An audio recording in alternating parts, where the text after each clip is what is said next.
Bismillahirrahmanirrahim. Assalamualaikum warahmatullahi wabarakatuh. Apa kabar semua? Semoga dalam keadaan sehat walafiat ya. Gimana puasanya? Semoga selalu lancar ya dan selalu semangat. Oke, sekarang kita masuk ke pembahasan part 2 di soal-soal SBMPTN. Nah, jangan lupa untuk part satunya yang belum nyimak bisa cek di deskripsi di bawah ya. Nah, sekarang langsung saja kita masuk ke soal nomor 7. Nah, di sini sebuah kompetisi sepak bola diikuti oleh 4 tim A, B, C, D, di mana setiap tim akan bertanding 1 kali melawan tim lainnya. Nilainya yakni 3 poin ketika menang, 1 poin ketika seri, dan 0 poin ketika kalah. Jika tim A 1 kali kalah, tim B selalu kalah, dan tim C 2 kali seri. Juara kompetisi adalah, nah ini ada pilihannya A, B, C, D, E. Nah, kita akan cek dulu ya. Jadi di sini kan ada 4 tim yang saling melawan. Jadi timnya itu ada tim apa aja?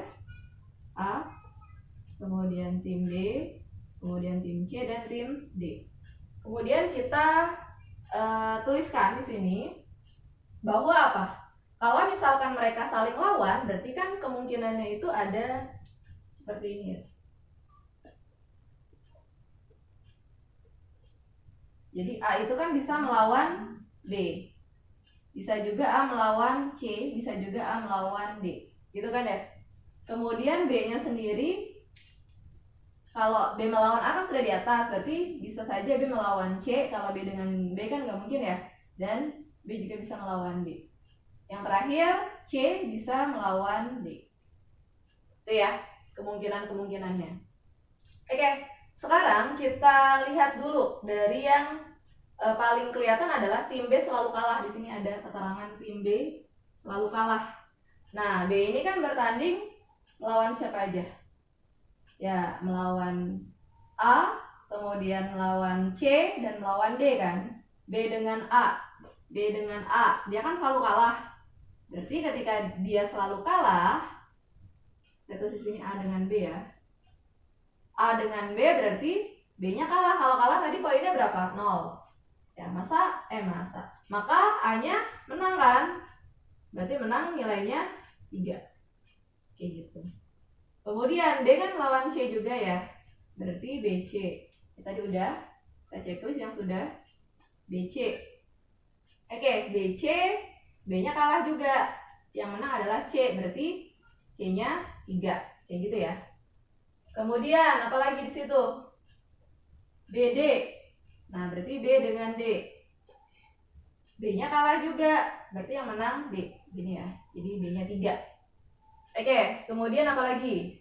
Nah, yang kelihatan lagi adalah, nah sebelum yang A, ini karena 1, ini yang cari yang 2 dulu ya. Nah, tim C 2 kali seri. Nah, tim C itu kan selainnya ada di AC sama CD. Berarti kita AC dulu deh. AC. Nah, seri, kalau seri kan apa? 1 poin untuk seri. Kalau seri kan dua-duanya pasti seri. Berarti A sama C masing-masing poinnya 1. Itu ya.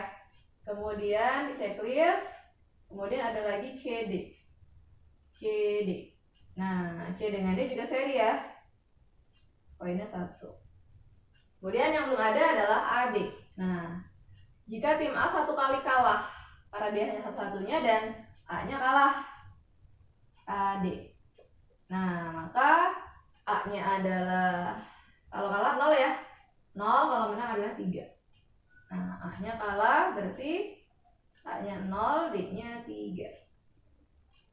Oke, sampai sini kita tinggal jumlah. A-nya adalah berapa? 4 ya. A-nya adalah 4, B-nya adalah 0, C-nya adalah 5, dan D-nya adalah 7. Sehingga juara kompetisi adalah tim D. Jawabannya adalah C. Seperti itu ya.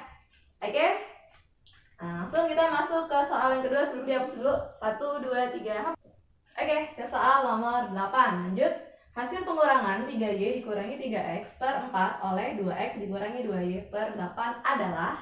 Nah, jadi di sini kan oleh berarti tetap ya, yang depan dikurangi yang belakang. Tapi kalau misalkan ada kata di sini dari, maka dibalik, yang belakang dikurangi yang depan. Jangan lupa ya. Oke, jadi di sini ada pilihannya, kita akan cek nanti. Nah, di sini kan mengurangi, berarti 3Y dikurangi 3X per 4 dikurangi berapa? 2X dikurangi 2Y per 8. Jadi kamu harus ingat, kita bisa mengurangi kalau apa sih? Ya, kalau penyebutnya sudah sama. Nah, ini kebetulan berbeda ya, 4 dan 8. Nah, kamu bisa pilih nih, mau menyamakan dengan 8 atau justru 4. Oke, kamu mau samakan dengan 8 aja? Boleh, silakan. Jadi supaya dia sama-sama 8, maka gimana? Ya, untuk yang bagian sini boleh aja langsung dikali 2 kan? Karena kan 4 kali 2 kan 8. Nah, maka ini semuanya yang sebelah sini dikali 2. 2 per 2. Gitu ya, boleh. Nah, jadi berapa? 2 kali 3Y kan 6Y. Kemudian 2 dikali negatif 3X min 6X. Gitu ya. Kemudian 2 kali 4 kan bawahnya sudah 8 ya. Kita langsung gabung saja seperti ini. Karena ini 8, jadi bisa digabung. Kemudian dikurangi, nah ini kan, nah biasakan kurung kayak gitu ya. Jadi kan di sininya adalah 2X dikurangi 2Y. Oke. Sehingga sampai sini, kita lihat nih. Di sini kan 6Y dikurangi 6X, min ketemu 2X, berarti min 2X. Kemudian min ketemu min 2Y, berarti plus 2Y per 8. Oke ya. Kemudian kita lihat variabel Y, 6Y, variabel Y lagi di sini plus 2Y. Dijumlah 6Y ditambah 2Y, berarti 8Y. Kemudian yang variabel X, negatif 6X, dikurangi 2X, berarti min. Berarti digabung ya, dijumlah, tapi tandanya negatif. Jadi min 8X per 8. Oke, sampai sini gimana? Ya, masing-masing kita bagi dengan penyebutnya 8. Ingat ya, nggak cuma satu tapi keduanya. 8Y dibagi 8 berapa? Y. Kemudian negatif 8X dibagi 8 berapa? Negatif X. Oke, seperti ini ya. Jadi jawabannya adalah yang D. Oke, gimana? Sudah paham ya? Semoga paham. Sekarang kita langsung lanjut soal nomor 9. Sebelumnya dihapus dulu ya. 1, 2, 3, hapus. Oke, kita masuk ke soal 9. Operasi, ini ya, persegi dihitamkan pada himpunan bilangan bulat tidak didefinisikan dengan aturan. A, simbol persegi yang dibulatkan.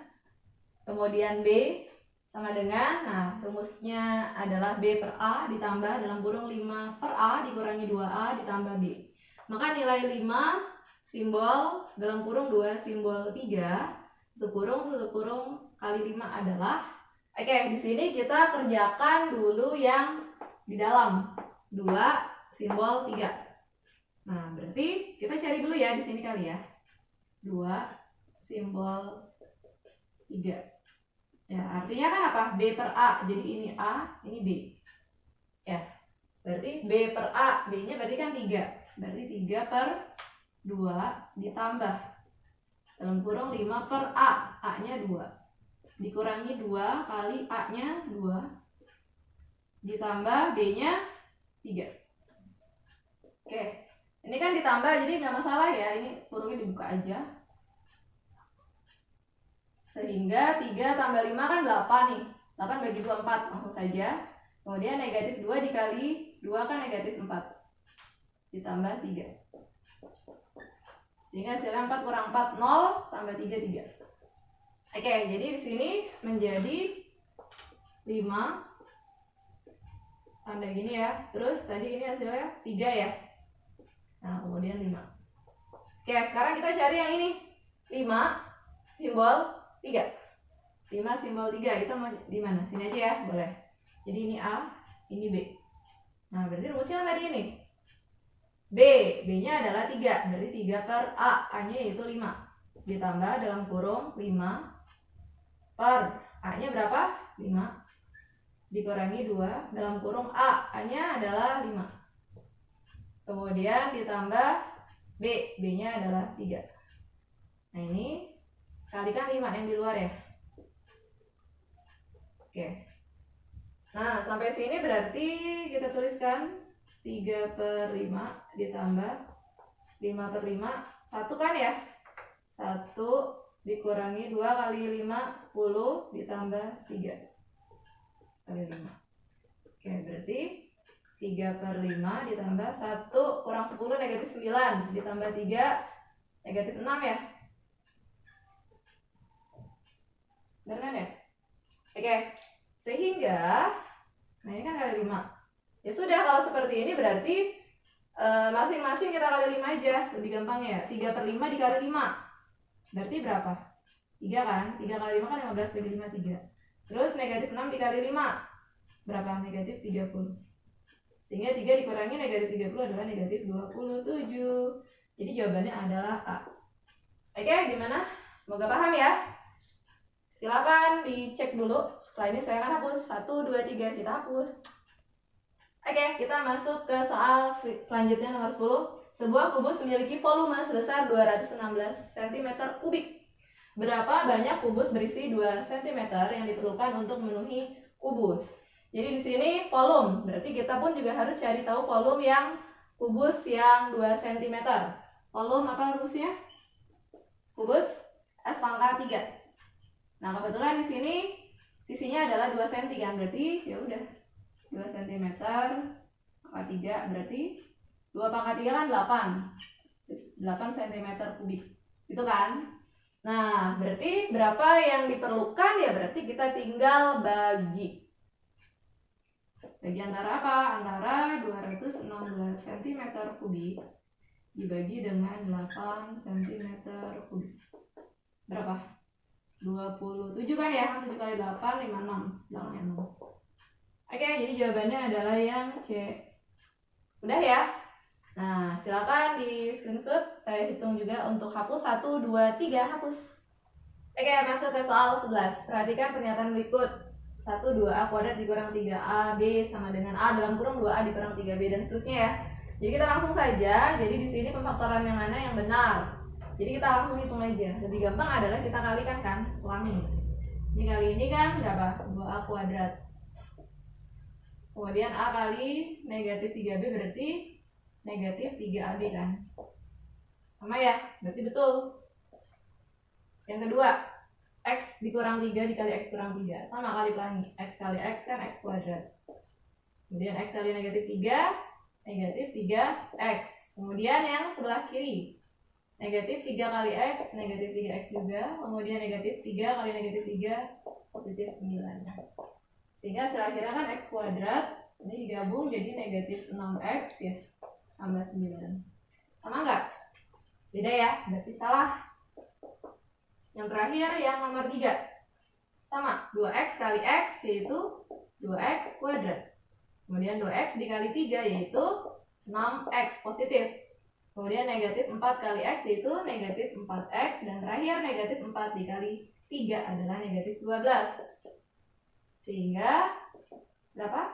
2X kuadrat 6X dikurang 4X. Berapa sih? 2X ya, dikurangi 12. Ya, hasilnya sama, berarti ini betul. Berarti jawaban yang betul adalah 1 dan 3. 1 dan 3 jawabannya adalah C. Seperti itu ya. Oke, langsung kita masuk ke soal 12. Sebelumnya dihapus dulu. 1, 2, 3 hapus. Oke, masuk ke soal nomor 12. Harga sebuah kaos adalah 35.000. Seorang pedagang menjual sekodi kaos dengan harga 721.000. Pedagang tersebut mengalami titik per buahnya. Di sini ada jawabannya. Kita mulai kerjakan ya. Jadi kan di sini harga beli kaosnya adalah 35.000. Kemudian sekodi. Nah, kita karena harga jualnya di bentuknya kodi, maka harga belinya kita ubah juga dalam bentuk kodi ya.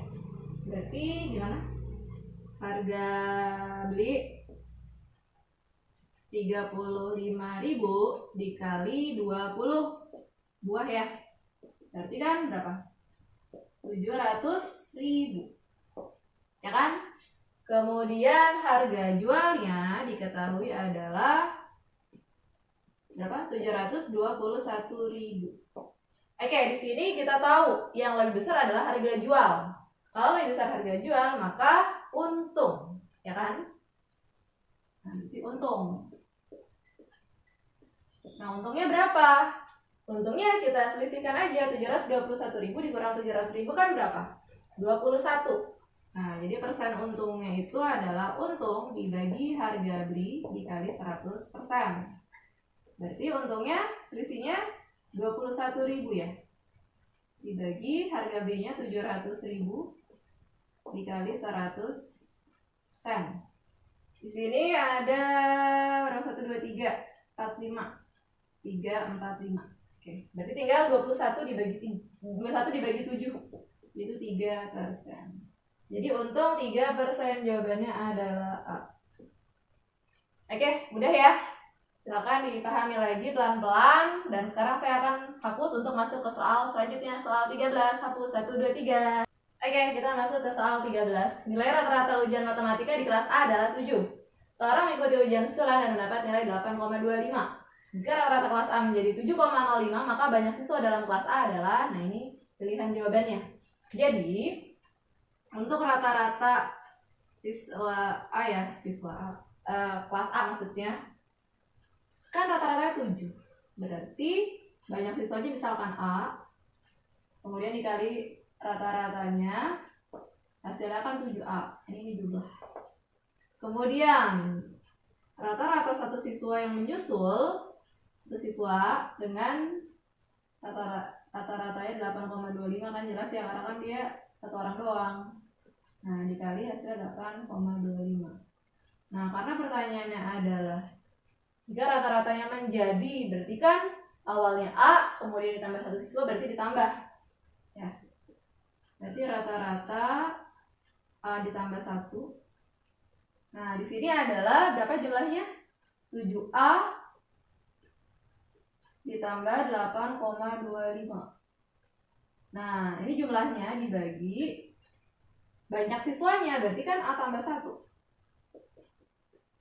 Sama dengan hasilnya adalah 7,05. Gitu ya. Sampai sini kita kali silang. 7A ditambah 8,25 kali 1 kan tetap ya. 7A ditambah 8,25 sama dengan, nah ini kali silang ke bawah. 7,05 kali A kan 7,05A. Kemudian 7,05 kali 1 ya 7,05. 7,05A ditambah 7,05. Oke. Kemudian kita kurangi. Yang A-nya kan lebih banyak di sebelah kanan ya, berarti 7A ini kita pindah ke kanan aja. 7,05A dikurangi 7A berarti 0,05A. Kemudian yang ini 7,05 yang sebelah kanan ini pindah ke kiri, jadi dikurangi 8,25 dikurang 7,05 berarti 1,20 kan ya. Oke, kita lanjut sini ya. Sehingga nilai A berarti 1,20 dibagi 0,05 kan.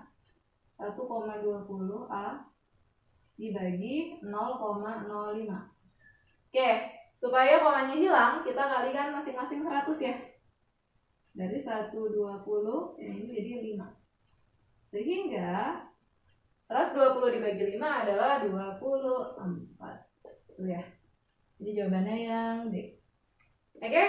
Ya, silakan di screenshot untuk lebih memahami ya. Saya akan hapus masuk ke soal terakhir nomor 14. Hapus dulu 1 2 3. Oke, kita masuk soal terakhir. Nih ya, berumur 14 tahun pada setahun yang lalu. Jika umur Yanti 7 tahun mendatang adalah 22 tahun, manakah hubungan yang benar antara kuantitas P dan Q? Dengan informasi P yaitu selisih umur Nia dan Yanti, Q adalah 2 pangkat 2 dikurang 1/2 pangkat negatif 2. Oke, di sini kita cari tahu dulu umur Nia berapa, umur Yanti berapa. Nia berumur 14 tahun pada setahun yang lalu, berarti gimana? Nia setahun yang lalu berarti kan dikurang ya, dikurang 1. Umurnya adalah 14. Berarti umur Nia yang sebenarnya adalah N sama dengan negatif 1 pindah ke kanan. Berarti 14 tambah 1. Itu Nia adalah 15 tahun. Gitu ya. Kemudian yang kedua, jika umur Yanti 7 tahun mendatang. 7 tahun mendatang berarti kan ditambah 7. Umurnya adalah 22 tahun. Sehingga umurnya sekarang adalah Yanti sama dengan 22. 7 pindah ke kanan berarti dikurangi 7 kan. Berarti umur Yanti sendiri adalah 22 dikurangi 7 adalah 15 tahun. Nah, kemudian kalau sudah tahunnya berapa, Yanti berapa, P-nya kita bisa cari tahu. Yaitu dengan selisih umur Nia dan Yanti. Berarti 15 kurang 15 sama dengan 0. Untuk yang P. Gimana untuk yang Q? Kita cek juga. 2 pangkat 2 itu kan 4 dikurangi.